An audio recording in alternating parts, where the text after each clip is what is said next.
మోడీ 12 ఏళ్ల ప్రజాస్వామ్యం కూనింది, రాజ్యాంగం కూనింది అని చెప్పేసి కాంగ్రెస్ పార్టీ ఆరోపిస్తుంది. దీనిపై మనతో మాట్లాడడానికి BJP spokes person Solanki Srinivas ఉన్నారు. చెప్పండి, కాంగ్రెస్ వాళ్ళు ప్రజాస్వామ్యం కూనింది 12 ఏళ్లలో, ఆ దేశానికి ఒరగబెట్టింది ఏం లేదని చెప్పేసి కూడా విమర్శిస్తున్నారు. ఒకటి ప్రజాస్వామ్యం గురించి, ప్రజాస్వామ్య వ్యవస్థల గురించి కాంగ్రెస్ పార్టీ మాట్లాడకపోతే బాగుంటుంది. ప్రజాస్వామ్యం గురించి కాంగ్రెస్ పార్టీ మాట్లాడితే ఆ ప్రజాస్వామ్యం అనేటువంటి పదమే సిగ్గుతోటి తలదించుకుంటుంది. మొట్టమొదటిసారిగా స్వాతంత్రం సిద్ధించిన తర్వాత ఈ దేశానికి ఎవరు ప్రధానమంత్రి కావాలనే ఎక్కడి నుంచి మొదలైంది కాంగ్రెస్ పార్టీ ప్రజాస్వామ్యానికి తూట్లు పడవడం అనేటువంటి. జవహర్లాల్ నెహ్రూ అనేటువంటి వ్యక్తి ప్రధానమంత్రి రేసులోనే నిలటువంటి వ్యక్తి. ఆ రోజు ఉన్నటువంటి పరిస్థితులలో అందరూ సర్దార్ పటేల్ గారిని ప్రధానమంత్రిని కావాలనుకుంటే అక్కడ ఉన్నటువంటి ఆ ఓటర్ల యొక్క మనోభావాలను వాళ్ళ యొక్క పరిగణలోకి తీసుకోకుండానే బలవంతాన తీసుకొచ్చి నెహ్రూను ప్రధానమంత్రి పీఠంలో కూర్చోబెట్టారు. అది ప్రజాస్వామ్య స్ఫూర్తిగా కాంగ్రెస్ పార్టీ సమాధానం చెప్పాల్సి ఉంటుంది. ఈ దేశ చరిత్రలో చీకటి అధ్యాయంగా పేర్కొనబడేటువంటి ఎమర్జెన్సీ రోజులు 1975లో ఇందిరాగాంధీ గారు అధికారంలో ఉన్నప్పుడు జరిగినటువంటి సంఘటన గురించి చెప్తున్నా. ఆ రోజు ప్రజాస్వామ్య హక్కుల గురించి మాట్లాడలే, పత్రికా స్వేచ్ఛ లేదు, లేకపోతే మానవ హక్కులకు భంగం కలిగించరు, లేకపోతే ఎవరు కూడా ఈ ప్రభుత్వానికి వ్యతిరేకంగా మాట్లాడినా వాళ్ళని తీసుకెళ్లి మీసా చట్టం కింద తీసుకెళ్లి జైళ్లలో పడేస్తామని చెప్పి మాట్లాడినటువంటి కాంగ్రెస్ పార్టీ కూడా ప్రజాస్వామ్యం గురించి మాట్లాడితే అంతకంటే సిగ్గుచేటు ఇంకోటి ఉంటుందా? నంబర్ 1.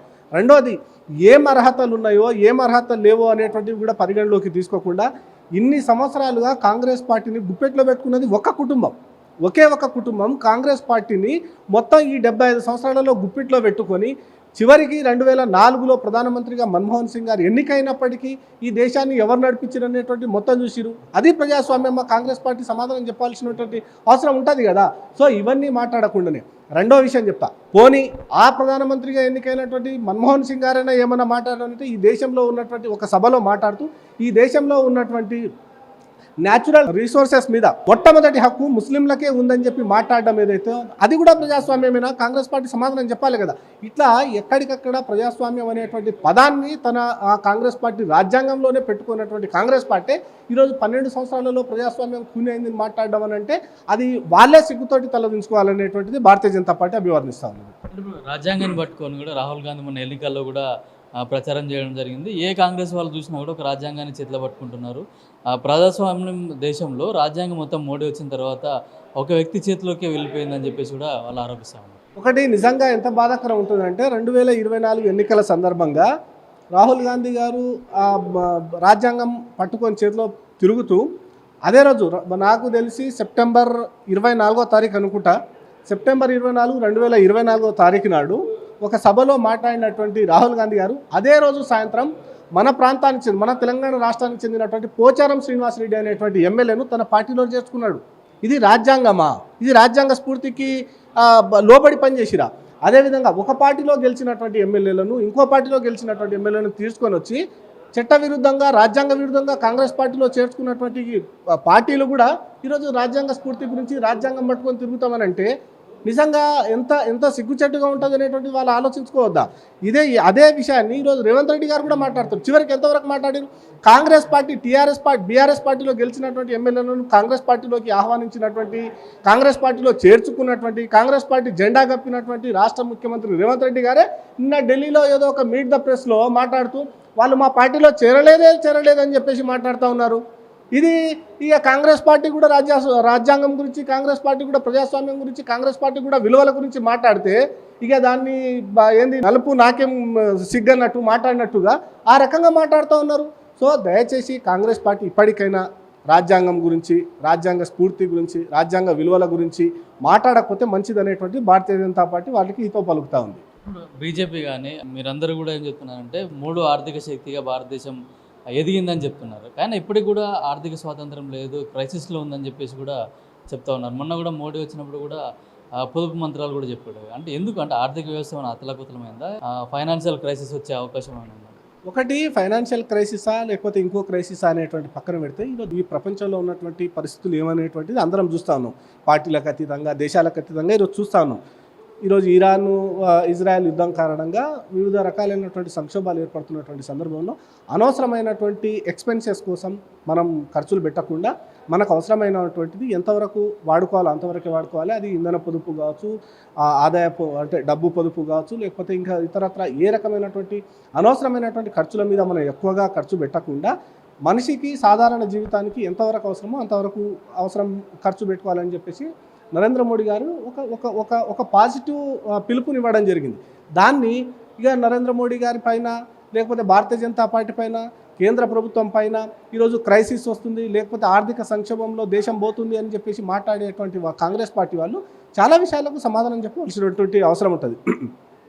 ఒకటి, ఈ దేశము 2014 కంటే ముందు ఆర్థిక సూచిలో ఎన్నో స్థానంలో ఉన్నది, లేకపోతే ఈజ్ ఆఫ్ డూయింగ్లో ఎన్నో స్థానంలో ఉన్నది. అంతేందుకు కరోనా లాంటి విపత్తు వచ్చినటువంటి సందర్భంలో ప్రపంచం మొత్తం అతలాకుతలమైనటువంటి సందర్భంలో ఈ దేశము కరోనా వ్యాక్సిన్ని ఇతర దేశాలకు ఎక్స్పోర్ట్ చేసింది. నిన్ననే ఈ రాష్ట్రానికి వచ్చినటువంటి రాజ్నాథ్ సింగ్ గారు ఒక మాట చెప్పారు, మనము 2014 కంటే ముందు గుండు సూది మనం వాడుకోవాలన్నా లేకపోతే ఏ చిన్న వస్తువును వాడుకోవాలన్నా ఇంపోర్ట్ చేసుకునేటువంటి పరిస్థితుల నుండి 39,000 కోట్ల రూపాయల డిఫెన్స్ని ఈరోజు ఎక్స్పోర్ట్ చేసేటువంటి స్థాయికి ఈ దేశం ఎదిగింది.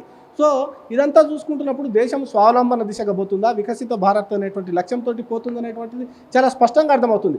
కాబట్టే మీరు కాంగ్రెస్ పార్టీ కావచ్చు, ఇతరత్ర భారతీయ జనతా పార్టీకి వ్యతిరేకంగా పనిచేసేటువంటి శక్తులు ఎన్నై భారతీయ జనతా పార్టీకి నరేంద్ర మోడీ గారికి వ్యతిరేకంగా ఎంత ప్రచారం చేసినా కూడా దేశంలో జరుగుతున్నటువంటి అన్ని ఎన్నికల్లో భారతీయ జనతా పార్టీకి అనుకూలంగా ఓట్లు వస్తున్నాయి కదా. అంటే ప్రజలు మా మీద విశ్వాసాన్ని చూపుతున్నారు, ప్రజలు మా మీద భరోసా పెడతా ఉన్నారు. కాబట్టి ప్రజల యొక్క తీర్పు కూడా మాకు అనుకూలంగా ఉంటుంది. వాళ్ళ యొక్క తీర్పుకు అనుగుణంగానే భారతీయ జనతా పార్టీ పనిచేస్తుంది. ఈ దేశాన్ని వికసిత భారత్ లక్ష్యంగా తీసుకెళ్లే దిశగా భారతదేశాన్ని అగ్రగామి రాజ్యంగా తీర్చిదిద్దడం కోసం అహర్నిశలు కృషి చేస్తాము. అంటే బీజేపీ వాళ్ళు ఓట్ చోరీతో పాటు సీట్ చోరీ కూడా చేస్తున్నారు అని చెప్పేసి కాంగ్రెస్ పార్టీ విమర్శిస్తూ, మనం చూసుకున్నట్టయితే మీనాక్షి నటరాజన్ రాజ్యసభ ఎంపిక దాంట్లో కూడా బీజేపీ వాళ్ళే అక్రమంగా మా దగ్గర నుంచి రావాల్సిన సీటు వాళ్ళు గుంజుకున్నారని చెప్పేసి కూడా ఆరోపణలు చేస్తూ ఉన్నారు. సరే, మీరు ఆరోపించిన దాంట్లో మరి వారు పిటిషనర్ గారు, వారి పేరు తీసుకోవచ్చో లేదో, ఆకుల శ్రీలత అనేటువంటి వారు పిటిషన్ వేయడం జరిగింది. వారు నిన్న ఒక టీవీ ఛానల్కి ఇచ్చినటువంటి ఇంటర్వ్యూలో వారే చెప్పారు, కాంగ్రెస్ పార్టీకి సంబంధించినటువంటి నాయకులే మమ్మల్ని సంప్రదించారు, వాళ్ళే ఈ ఆధారాలు బయట పెట్టాలని చెప్పేసి చెప్పారనేటువంటిది వారే చెప్పారు. అంటే మీరు మరి మీ ఛానల్లో అది ప్లే చేయడానికి ఉంటుందో లేదో నాకు తెలియదు. అంటే చెప్తున్నా, ఒక టీవీ ఛానల్కి ఇచ్చినటువంటి ఇంటర్వ్యూలో ఆ పిటిషనర్ చెప్తున్నారు, ఏమని చెప్తున్నారు, మీనాక్షి నటరాజన్ గారికి సంబంధించినటువంటి కేసు వివరాలన్నీ కూడా కాంగ్రెస్ పార్టీకి సంబంధించినటువంటి ఒక అగ్రనాయకుడు నాకు కావాలి, వీళ్ళు ఫైల్ చేశారు, అక్కడ రాజ్యసభ నామినేషన్ ఫైల్ చేశారు, దాంట్లో లోపాలు ఉన్నాయి, కాబట్టి ఇది ఎలక్షన్ కమిషన్కి సబ్మిట్ చేస్తే ఆ వారి యొక్క నామినేషన్ రిజెక్ట్ అవుతుందని ఒక కాంగ్రెస్ పార్టీకి సంబంధించినటువంటి పెద్ద నాయకుడే నా దగ్గర ఆధారాలు తీసుకున్నారని పిటిషనర్ చెప్తున్నారు. సో ఇక్కడ ఓటు చోరీ కావచ్చు, సీట్ చోరీ కావచ్చు, పాల్పడింది ఎవరు? కాంగ్రెస్ పార్టీ పాల్పడింది. కాంగ్రెస్ పార్టీకి సంబంధించినటువంటి అభ్యర్థికి వ్యతిరేకంగా ఈ రాష్ట్రంలో ఉన్నటువంటి కాంగ్రెస్ పార్టీ నాయకులే పనిచేసినారు. తద్వారా ఎవరు ఓటు చోరీకి పాల్పడుతున్నారు, ఎవరు సీట్ చోరీకి పాల్పడుతున్నారు, లేకపోతే అంతర్గత కలహాలు ఎవరి మధ్య ఉన్నాయనేటువంటిది అయితే వారి యొక్క స్టేట్మెంట్ని చూసిన తర్వాత అర్థం చేసుకోవచ్చు కదా. ఒకవేళ కాదు అనుకుంటే ఈ శ్రీలత గారు ఎవరైతే ఉన్నారో వాళ్ళతో చెప్పించమని చెప్పుద్దాం, భారతీయ జనతా పార్టీ కుట్రకు పాల్పడింది, భారతీయ జనతా పార్టీ వారి రాజ్యసభ సభ్యత్వం రాకుండా చేసింది అనేటువంటి వారితో చెప్పించమనండి. ఒక పిటిషనరు బహిరంగంగా వచ్చి కాంగ్రెస్ పార్టీకి సంబంధించినటువంటి అగ్రనాయకులే ఏదైతే మీనాక్షి నటరాజన్ గారు వారి యొక్క రాజ్యసభ నామినేషన్ తిరస్కారానికి గురైందో ఆ కేసుకు సంబంధించినటువంటి వివరాలన్నీ కూడా కాంగ్రెస్ పార్టీ అగ్రనాయకుడు తీసుకున్నాడని చెప్పేసి పిటిషనర్ చెప్తున్నారు. సో ఇక్కడ ఓటు చోరీ కావచ్చు, సీట్ చోరీ కావచ్చు, పాల్పడింది కాంగ్రెస్ పార్టీ అనేది చాలా స్పష్టంగా అర్థమవుతోంది కదా. కాంగ్రెస్లో ఉన్న వాళ్ళే మీకు సాయం చేస్తున్నారని చెప్పేసి, కాంగ్రెస్ కోర్టులే మీకు హెల్ప్ చేస్తున్నారని చెప్పేసి కూడా బయట కాంగ్రెస్ వాళ్ళు చెప్తా ఉన్నారు. కాంగ్రెస్ వాళ్ళే మాకు సహాయం చేస్తున్నారు, కాంగ్రెస్ వాళ్ళే మాకు సహాయం చేస్తున్నారని కాంగ్రెస్ పార్టీ వాళ్ళే ఆరోపిస్తున్నారు. అంటే దీని అర్థం ఏంటిది? వాళ్ళకే సఖ్యత లేదు, వాళ్ళే అంతర్గత కలహాలు ఉన్నాయి, వాళ్ళ కళ్ళను వాళ్ళే కిందికి లాగేసి పడేసేటువంటి ప్రయత్నం చేస్తున్నారు, కుట్రలు బన్నుతున్నారు కదా. అంటే కాంగ్రెస్ పార్టీ ఇక్కడ మమ్మల్ని ఆరోపించే కంటే ముందు నీ ఇంటిని నువ్వు సరిదిద్దుకోవాలి కదా. నీ పార్టీలో ఎవరు కోవట్లు ఉన్నారు, ఎవరు ఇన్వర్ట్లు ఉన్నారు అనేటువంటి చూసుకోవాల్సినటువంటి బాధ్యత నీది కదా. సో ఆ పార్టీలో ఉన్నటువంటి సమస్యలకు పరిష్కారం మమ్మల్ని వెతకమని చెప్తే మేమెట్లా వెతుకుతాం చెప్పండి. అంటే బీజేపీలో ఉన్న నాయకులే కాంగ్రెస్ వాళ్ళతోటి, కాంగ్రెస్ వాళ్ళు బీజేపీ వాళ్ళతోటి ఇద్దరు కలిసి ఉన్నారు, సత్సంబంధాలు కొనసాగిస్తున్నారని చెప్పేసి కూడా విమర్శలు వస్తూ ఉన్నాయి. ఈ పర్టికులర్ కేసు విషయంలో కానీ మీరు అడిగితే నేను ఇందాక చెప్పినటువంటి పిటిషనరే చాలా స్పష్టంగా చెప్పారు. మీనాక్షి నటరాజన్ గారు సమర్పించినటువంటి రాజ్యసభ నామినేషన్స్లో అక్కడ ల్యాప్సెస్ ఉన్నాయి, ఆ ల్యాప్సెస్ని మనం ఎన్నికల కమిషన్కి సమర్పిస్తే వారి యొక్క నామినేషన్ రిజెక్ట్ అవుతుంది, కాబట్టి మీ దగ్గర ఉన్నటువంటి ఆ కేసు డీటెయిల్స్ అని నాకు ఇవ్వండి అని తెలంగాణ రాష్ట్రానికి చెందినటువంటి ఒక సీనియర్ కాంగ్రెస్ నాయకులు ఆవిడ దగ్గర నుంచి ఆ డీటెయిల్స్ తీసుకోవడం, ఆ డీటెయిల్స్ అక్కడ సమర్పించారు. ఎవరి ద్వారా సమర్పించారు, ఎట్లా సమర్పించారు అనేటువంటిది వీళ్ళు చూసుకోవాల్సినటువంటి బాధ్యత అది.